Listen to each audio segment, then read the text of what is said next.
ملک الموت کی جو ہم گفتگو شروع کرنے والے، ملک الموت روایت میں ملتا ہے کہ ایک زمانہ تھا کہ ملک الموت براہ راست لوگوں کی روح قبض کر لیتا تھا، براہ راست لوگ بیٹھے بیٹھے مر جاتے تھے۔ اچھا، لوگوں نے اس کے بعد ملک الموت کو بہت زیادہ برا بھلا کہنا شروع کیا، گالیاں دینی شروع کی۔ ملک الموت نے ایک دفعہ بارگاہ خداوندی میں نالہ و فریاد کیا کہ لوگ مجھے اس طرح سے برا بھلا کہتے ہیں، تو پروردگار نے پھر مرض اور بیماری کو خلق کیا۔ اس کے بعد سے اب کبھی ایسا نہیں ہوتا کہ لوگ ملک الموت کو برا بھلا کہیں، بلکہ اب یہ کہتے ہیں فلاں شخص فلاں بیماری کی وجہ سے وفات پا گیا۔ یہ بھی ایک اس کے اندر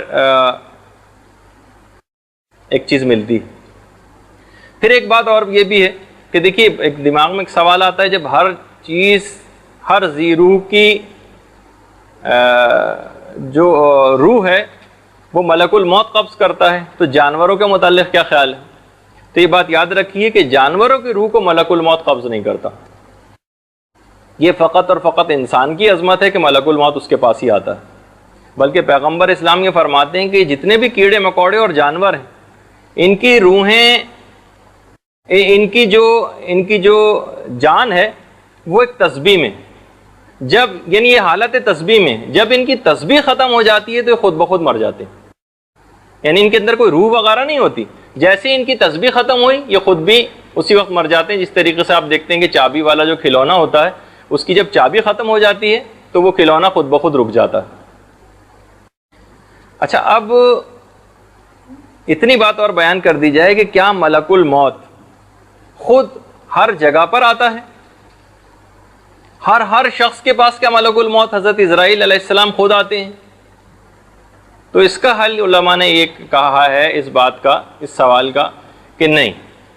حضرت اسرائیل ہر مرنے والے کے پاس نہیں آتے ہیں، یہ صرف اور صرف خواص کے پاس آتے ہیں۔ عوام جو عام لوگ ہوتے ہیں، ان کی روح کو قبض کرنے کے لیے ان کے انصار و اعوان فرشتے ہیں حضرت اسرائیل کے، کہ جو کہ آتے ہیں۔ بھائی دیکھیے، جس طریقے سے اگر جب یہ بات کہی جاتی ہے کہ پروردگار نے موت کو دینے کے لیے خود اپنی طرف بھی نسبت دی، تو ہر طرح سے ممکن ہے۔ مثلا اگر کوئی آفیسر کسی پیون کے ذریعے کسی آدمی کو بلائے، اور اس کا پیون چپڑاسی ہمارے پاس آ رہا ہے اور آ کر کہہ رہا ہے کہ صاحب آپ کو بلا رہے ہیں، تو وہ یہ بھی کہہ سکتا ہے کہ مجھے فلاں صاحب نے بلایا، اور یہ بھی کہہ سکتا ہے کہ مجھے وہ پیون بلانے آیا تھا۔ تو بعض اوقات کسی شے کی جو نسبت ہوتی ہے وہ اس کے فاعل قریب، فاعل متوسط یا فاعل بعید کسی کی بھی طرف بھی دی جا سکتی ہے۔ اچھا، ملک الموت آتے کیسے؟ ملک الموت کس طرح سے آتا ہے؟ چھٹے امام، امام جعفر صادق علیہ السلام فرماتے ہیں،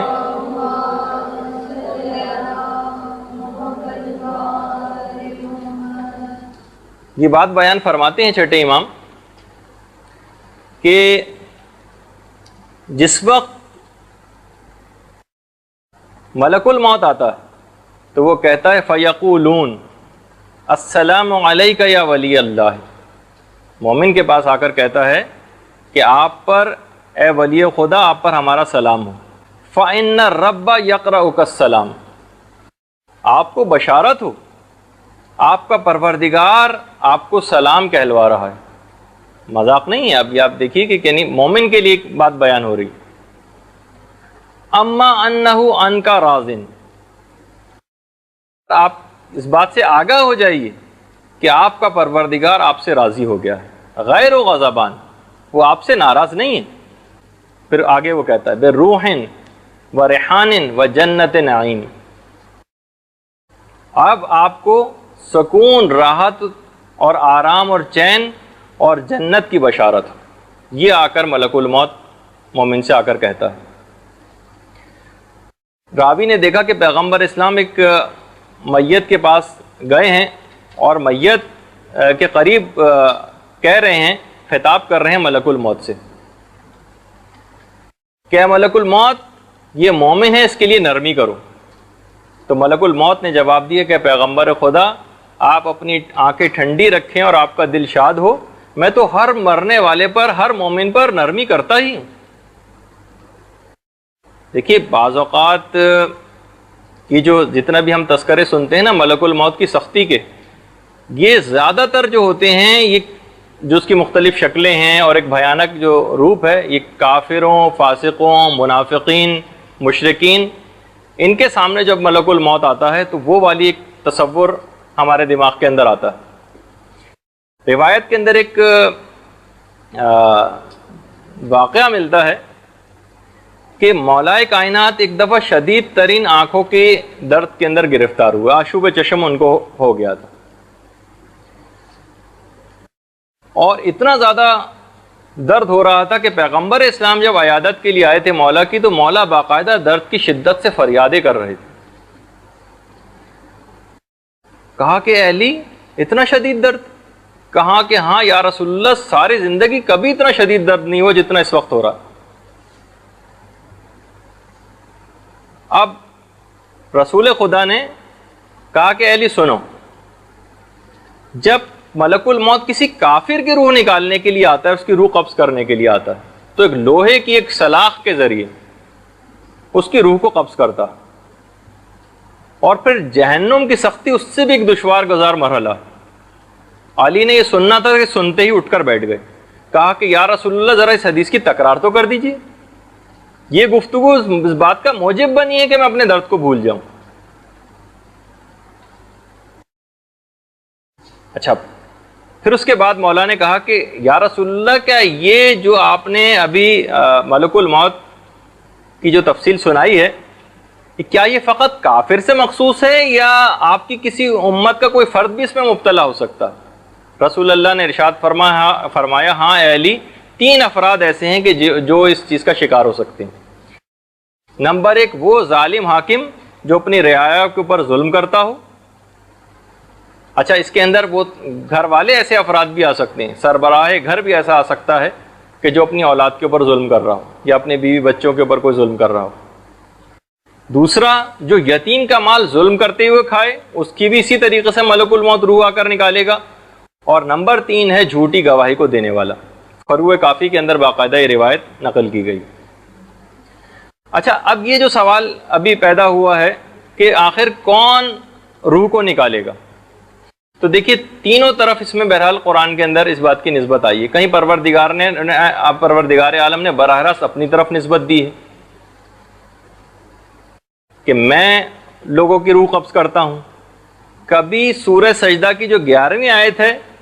اس میں ملک الموت کی طرف نسبت دی گئی کہ اے رسول لوگوں سے کہہ دیجئے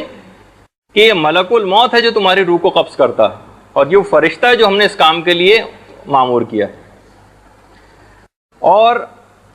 بعض دفعہ قرآن کے اندر ہی دیگر فرشتوں کی طرف نسبت دی گئی روح کو قبض کرنے کے لیے۔ وَتَوَفَّتْهُ رُسُلُنَا،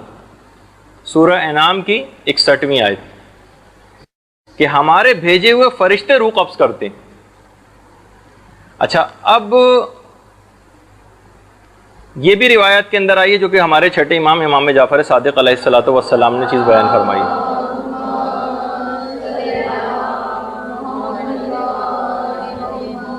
امام فرماتے ہیں کہ کچھ فرشتے ملک الموت کی مدد کے لیے مقرر ہیں، جو کہ دنیا کے مختلف کونوں میں جو لوگ مر رہے ہوتے ہیں مختلف جگہوں پر، وہاں سے وہ روحوں کو قبض کرتے ہیں اور اس کے بعد ان کی روحوں کو ملک الموت حضرت اسرائیل کی طرف ارسال کر دیتے ہیں، اور پھر ملک الموت حضرت اسرائیل ان تمام کی روحوں کو پروردگار کی طرف منتقل کر دیتے ہیں۔ جب بھی وہ روایت کے اندر ملتا ہے نا کہ شب معراج جب پیغمبر اسلام کی ملاقات ملک الموت حضرت اسرائیل سے ہوئی تھی، تو ان سے یہی پوچھا تھا کہ آپ آخر ایک ہی وقت میں مشرق و مغرب کے اندر لوگ مر رہے ہوتے ہیں، کس طرح سے ان کی روحوں کو قبض کرتے ہیں؟ تو ملک الموت نے کہا تھا کہ پیغمبر اسلام، میرے سامنے پوری دنیا اس طرح سے ہے جس طرح آپ کے ہاتھ میں سکہ ہوتا ہے کوئی، اس طرح سے میں پوری دنیا میرے سامنے ہوتی ہے۔ ملک الموت کی شکل کیسی ہوگی؟ ایک دفعہ اس کی بھی ایک خواہش ایک نبی خدا حضرت ابراہیم علیہ السلام کے دل کے اندر پیدا ہوئی۔ حضرت ابراہیم نے پروردگار سے دعا کی کہ پروردگار مجھے ملک الموت سے بلکہ انہوں نے فرمائش کی کہ آپ مجھے اپنی وہ شکل دکھائیے جس سے آپ کافروں کی روح کو قبض کرتے ہیں، جس شکل کے ساتھ۔ اور اس نے کہا ملک الموت نے کہ نبی خدا آپ برداشت نہیں کر سکیں گے؟ کہا کہ نہیں، پھر بھی میں دیکھنا چاہتا ہوں۔ اب وہ جب اس شکل میں ملک الموت آئے، جب ایک کافر کی روح قبض کی جاتی ہے، بالکل ایک دیو جیسی شکل، جس کے بڑے بڑے بال، شدید ترین بدبو جسم سے آ رہی تھی، کالے کپڑے، اور منہ اور ناک سے آگ کے شعلے نکل رہے ہیں، دیکھتے ہی حضرت ابراہیم کو اتنی بھیانک شکل دیکھتے ہی غش آ گیا، اور جب ہوش میں آئے تو کہا کہ کسی فاجر شخص کے لیے کوئی اور تکلیف نہ بھی ہو تو فقط تمہاری شکل دکھایا جانا ہی بہت کافی، اور کہا اس کے بعد کہ اب تم وہ شکل بھی دکھاؤ کہ جس سے تم نیک لوگوں کی روحوں کو قبض کرتے ہو۔ تو پھر حضرت ابراہیم نے دیکھا کہ بہت ہی حسین نوجوان کی شکل میں، جو نفیس قسم کے کپڑے پہنا ہوا اور بہترین قسم کی خوشبو اس کے پاس سے آ رہی ہے، ملک الموت اس شکل کے اندر آئے۔ تو اس کی شکل کو دیکھ کے بہرحال اتنا زیادہ حضرت ابراہیم خوش ہوئے کہ کہا کہ کوئی اور فرحت اگر مرنے والے کو نہ بھی ملے تو فقط تمہاری شکل ہی اس کے لیے، اس کو خوش کرنے کے لیے بہت کافی۔ حضرت سلیمان علیہ السلام کا ایک واقعہ بڑا مشہور ہے کتابوں کے اندر، بہرحال وہ ملتا ہے کہ ایک شخص ان کے پاس بیٹھا ہوا تھا آ کر، پہلے زمانے میں ملک الموت علی الاعلان بھی آیا کرتا تھا، حضرت سلیمان کے دربار میں بھی آتے تھے۔ ایک شخص بہت ہی ہانپتا کانپتا، ہونٹ اس کے زرد، کہنے لگا کہ ملک الموت نے مجھے بہت عجیب نگاہوں سے دیکھا ہے، آپ فوراً ہی ہوا آپ کے تابع ہے، آپ ہوا کو حکم دیں کہ مجھے اسی وقت ہندوستان پہنچا دے۔ حضرت سلیمان نے ہندوستان پہنچا دیا۔ دوسرے دن جب ملک الموت آیا تو کہا کہ ملک الموت تم کیوں آخر اس شخص کو اتنا زیادہ اس انداز سے گھور کے دیکھا کہ وہ سخت پریشان ہو گیا؟ تو بہرحال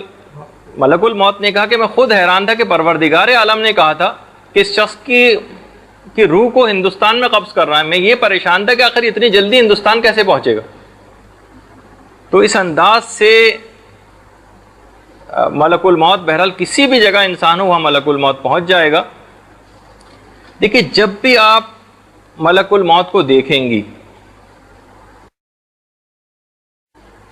ایک مومن کی جو خصوصیت، بہرحال قرآن کے اندر بھی جو چیز بیان ہوئی ہے، اس وقت انسان بہت زیادہ چلانا شروع کرے گا، بہت زیادہ چلانا شروع کرے گا اور کہے گا کہ پروردگار تو مجھے واپس دنیا میں بھیج دے۔ وہ جیسے میں نے آیت پہلے بھی پیش کی تھی، فیما ترک تو، تاکہ میں اپنے چھوٹے گئے کاموں کا ازالہ کر سکوں۔ پروردگار میں اپنی نمازیں پڑھ سکوں، میں اپنے روزے قضا رکھ لوں، میں کفارے ادا کر دوں۔ عورتیں ہوں گی تو مثلا کہیں گی کہ پروردگار اب میں کبھی بے پردہ حالات میں گھر سے باہر نہیں جاؤں گی، میں کبھی بغیر موزے کے گھر سے باہر نہیں نکلوں گی، میں مکمل مثلا پردہ کروں گی، میں اپنی تمام زائد چیزیں غریبوں میں تقسیم کر دوں گی۔ لیکن اس وقت ملک الموت کا جواب نفی میں ہوگا۔ خاص طور پر علماء نے لکھا ہے کہ یہ جو نالہ و فریاد ملک الموت کی شکل کو دیکھتے ہی لوگوں کی ہوگی، یہ خاص طور پر ان افراد کے لیے ہوگی جو اسلامی ٹیکس، واجبات، خاص طور پر خمس اور زکوٰۃ وغیرہ ادا نہیں کرتے، ان کے لیے علی الخصوص یہ والی بات ہوگی۔ اور وہ جو سورہ نحل کی جو 27ویں آیت تھی، کُنَّا نَعْمَلُ مِنْ سُوءٍ، فوراً ہی آپ کہیں گے ملک الموت کو دیکھ کر ہی کہ نہیں ہم نے کوئی غلط کام نہیں کیے، تو جواب ملے گا ملک الموت کی طرف سے کہ ان اللہ علیم بما کنتم تعلمون، تمہارے کرتوتوں سے تو پروردگار بخوبی واقف ہے۔ اچھا، اب جس شخص نے بھی، دیکھیے یہ بھی علماء نے لکھا ہے کہ جس نے اپنی پوری زندگی جھوٹ اور ہیلا بازی کے اندر گزاری ہو، وہ مرتے وقت بھی فرشتوں سے بھی غلط بیانی کرے گا، نہیں میں نے کچھ نہیں کیا۔ فرشتے یہی تو کہیں گے نا کہ جب کچھ نہیں کیا تو یہ لاکھوں غیبتیں، یہ لاکھوں الزامات، یہ اتنی لاکھوں لڑائیاں ایک دوسرے کے خلاف، یہ سوء ظنی اور یہ ساری چیزیں آپ کے سامنے پیش کر دیں گے، لڑائی جھگڑے، کہ یہ پھر کیا چیزیں۔ خیر، پھر اس کے بعد ملتا ہے قرآنی آیت بھی ہے، والملائکۃ باسطوا بایدیہم، ملک الموت اپنے ہاتھوں کو آگے بڑھائیں گے، بس اب بہت ہو گیا، اخرجوا انفسکم، سورہ انعام کی جو آیت نمبر 92 ہے، 92، بس اب اپنی جان چھوڑ دو۔ اچھا، بعض اوقات ہم نے یہ بھی دیکھا کہ خالی صرف یہی نہیں ہوگا کہ وہ آیا ملک الموت اور صرف بس آپ کی روح قبض کر لی، بلکہ کچھ اور باتیں بھی ہوں گی ملک الموت سے۔ چند ایک کی طرف تو قرآن نے اشارہ کیا، خاص طور پر ان افراد کے لیے جو کہ کافر ملکوں کے اندر جنہوں نے رہائش اختیار کی دنیاوی لذتوں کے اور آرام کے لیے، اور اس کے بعد دنیاوی لذت و آرام وغیرہ کے لیے، اور اس کے بعد انہوں نے اپنی پوری زندگی اور اپنی اولادوں کو بھی وہاں جا کر بگاڑ دیا۔ سورہ نساء کی آیت نمبر 67 کہ جب ان کی طرف سے بہت زیادہ فرشتوں کے ساتھ ان کا وہ مکالمہ ہو جائے گا کہ جب کہ بھائی تم نے ایسی زندگی آخر کیوں گزاری، ایسی جگہ جا کر کیوں رہے، جب وہ اس کا عذر پیش کریں گے کہ پروردگار ہم کیا کرتے ہیں، ہم ایسی جگہ پہ جا کر پھنس گئے تھے، وہاں پہ جا کے ہمیں ان گناہوں کے اندر گرفتار ہونا ہی تھا، تو اس وقت فرشتے مخاطب ہو کر کہیں گے اس مرنے والے سے فَتُهَاجِرُوا فِيهِمَا، کیا زمین پروردگار اتنی بڑی نہیں تھی، اتنی وسیع نہ تھی کہ تم کسی اور جگہ ہجرت کر جاتے؟ تمہارے لیے کیا ضروری تھا کہ معمولی سی آسائشوں کے لیے تم نے اپنے دین اور ایمان کو فروخت کر دیا اور اپنی اولادوں کو تم نے بگاڑ دیا؟ یہ خاص طور پر صرف یہ والا ایک واقعہ ایک ایسا ہے کہ جو کہ ان یعنی ملک الموت سے جو مکالمے ہو رہے ہیں وقت انتقال، اس کے اندر بھی یہی بات آ رہی ہے۔ پھر اس کے بعد جو قبض روح کی مختلف جو کیفیات بہرحال قرآن کے اندر ذکر ہوئی ہیں، اذا بلغت التراقی، روح بدن سے کھنچ کر بالکل گلے میں آ جائے گی۔ وقیل من راق، اس وقت یہ ہوگا کہ کون ہے جو تمہیں موت سے نجات دلا دے؟ ہے کوئی ڈاکٹر، ہے کوئی دوا ایسی کہ جو تمہیں موت سے نجات دلا سکے؟ وَظَنَّهُ أَنَّهُ الْفَرَاقُ، انسان اس بات کو بخوبی جان لیتا ہے کہ نہیں، بس اب ان سب چیزوں سے جدائی کا وقت آ گیا۔ اب اس وقت اس کو واقعی یاد آئیں گی وہ کپڑوں سے بھری ہوئی الماریاں، آپ کو اپنے درجنوں جوڑے اور جوتے اور جتنی آرائش کا سامان اور وہ تمام فضولیات جو جس کے لیے ہم نے ہزاروں گھنٹے شاپنگوں کے اندر اپنے وقت کو لگایا تھا، وَظَنَّهُ أَنَّهُ الْفَرَاقُ، اب اس کو پتہ چل جائے گا کہ اب وہ واقعی وہ وقت آ گیا کہ اب ان سب چیزوں کو چھوڑ کر جانا ہے۔ وَالْتَفَتِ السَّاقُ بِالسَّاقِ، روح نکلنے کے جو سورہ قیامت کی جو 26ویں آیت سے شروع ہو رہی، روح نکلنے کے باعث پنڈلی سے پنڈلی چپک جائے گی، اور اس دنیا سے جو جدائی کا غم ہے اور دوسری دنیا کے اندر جو جانے کا ایک خیال ہے وہ کسی بھی دنیا دار کو بالکل پریشان کر دے گا، باعث تکلیف ہو جائے گا۔ اس وقت ملک الموت کا بھی ایک خطاب ہوگا مومن سے، ملک الموت کا بھی مومن سے ایک خطاب ہوگا۔ لوگ آتے ہیں ہمارے چھٹے امام کے پاس اور آ کر یہ بات بیان کرتے ہیں کہ مولا ہم لوگ موت سے بہت زیادہ ڈرتے ہیں کہ کس طریقے سے مثلا ہماری موت واقع ہوگی۔ تو امام نے فرمایا کہ دیکھو، امام نے خوشخبری دی کہ جب ہمارا کوئی شیعہ کا وقت انتقال قریب آتا ہے اور وہ جب ڈر رہا ہوتا ہے تو ملک الموت اس وقت اس سے کہتا ہے کہ ذرا آنکھیں اٹھا کر دیکھو، آنکھیں کھول کر دیکھو، تو جب اس کو انوار طیبہ نظر آتی، خاص طور پر جو ائمہ اور معصومین علیہم السلام، تو ان کی زیارت کرنے کے بعد مومن فرشتوں سے ریکویسٹ کرتا ہے، درخواست کرتا ہے کہ اب میری روح کو بہت جلدی قبض کر لو تاکہ میں جلد از جلد ان کے جوار میں پہنچ سکوں۔ اچھا، اس کے خاص مفہوم ہے جو انشاءاللہ ہم اگلی نشست کے اندر اس کا ارادہ ہے کہ بیان کریں گے کہ اپنی آنکھیں کھولو۔ اس کا ایک خاص ہے کہ کیا وہاں پہ مومن نے مثلا آنکھیں کیا بند کی ہوئی ہوں گی؟ نہیں، ایک خاص اس کی وجہ ہے کہ امام نے یہ چیز کیوں کہی۔ اس موقع پر خاص طور پر شہید دست غیب شیرازی نے لکھا کہ وہ تمام افراد کی جنہوں نے ساری زندگی یا حسین کہا ہو اور جنہوں نے ساری زندگی امام بارگاہوں کے اندر جو لوگ جاتے رہے ہوں، آخری وقت میں کیسے ممکن ہے کہ یہ تمام معصومین اس کو اس حالت کے اندر تنہا چھوڑ دیں؟ وہ یقیناً اس کو جس نے ساری زندگی ان کا نام لیا ہو ان کے پاس وہ ضرور آئیں گے اور ان کو اپنے ساتھ لے کر جائیں گے۔ اور پھر اس کے بعد بس آخری بات اس سلسلے میں اور بیان کر دی جائے کہ جس وقت قبض روح ہو جائے گا اور فرشتہ، اگرچہ اس کی تھوڑی سی کیفیت باقی ہیں جو انشاءاللہ اگلی نشست میں ہم بیان کریں گے، اس وقت ملک الموت، آپ جب لوگ رونے چلانے لگیں گے اعزاء و اقربا، اس وقت ملک الموت آپ کے گھر کے دروازے کو پکڑ کر کھڑا ہو جائے گا اور کہے گا بخدا نہ تو میں نے اس کی روزی کھائی ہے نہ اس کی عمر کو کم کیا ہے، اور میں تمہارے گھر آئندہ بھی اسی طریقے سے آتا رہوں گا، یہاں تک کہ میں تم میں سے کسی ایک کو بھی زندہ نہ چھوڑوں گا۔ روایات میں ملتا ہے کہ اگر لوگ ملک الموت کی اس گفتگو کو اپنے کانوں سے سن لیں تو اپنے مردوں کو رونا بھول جائیں اور اپنی حالت زار کے اوپر آنسو بہانے لگے۔ برحمتک یا ارحم الراحمین وصلی اللہ علی محمد وآلہ الطاہرین۔